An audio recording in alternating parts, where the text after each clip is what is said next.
మృదువైన మబ్బులతో కప్పబడి ఉన్న లోయలో వెలుగురేవు అనే చిన్న గ్రామం ఉంది. అక్కడ ప్రజలు చెబుతారు, పర్వతాల వెనుక ఒక మాయా అరణ్యం ఉందట అని. అక్కడ చెట్లు మాట్లాడతాయంటారు. ఆ గ్రామంలో క్యూటీ అనే చిన్న పాప ఉండేది. ఆమెకు ఎల్లప్పుడూ తోడుగా ఒక పచ్చని చిలక ఉండేది. ఇద్దరూ పొలాల్లో ఆడి పాడి పూల మధ్య నవ్వుతూ గడిపేవారు. ఉదయం చిలక ఎగురుతూ అడవి వైపు వెళ్ళింది. క్యూటీ కూడా దాని వెనకాల పరుగెత్తింది. అడవి ప్రవేశద్వారం బంగారు పొగమంచుతో మెరిసింది. చెట్లు ఊపిరి పీలుస్తున్నట్లనిపించాయి. అడవిలోకి అడుగు పెట్టగానే ఒక పెద్ద వృక్షం గంభీరంగా మాట్లాడింది. నా నిద్రను ఎవరు భంగం చేశారు? క్యూటీ భయపడింది. కాని చిలక ధైర్యంగా చప్పుడు చేసింది. వృక్షం అన్నది, నా మాయా పువ్వు మాయమైంది.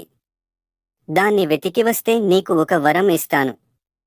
క్యూటీ అంగీకరించి అడవిలోపలికి ప్రయాణం మొదలుపెట్టింది. అడవి చివర ఒక నీటితో నిండిన గుహ ఉంది.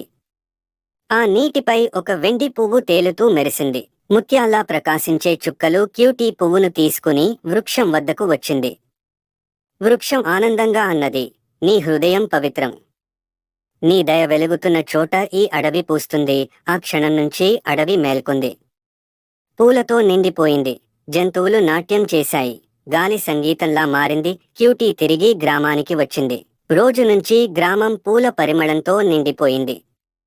ప్రజలు అంటారు, మాయా అరణ్యం ఇప్పుడు ఆమె హృదయంలో ఉంది అని. కొన్నిసార్లు మాయా ప్రపంచం దూరంగా ఉండదు, అది మన హృదయంలోనే ఉంటుంది.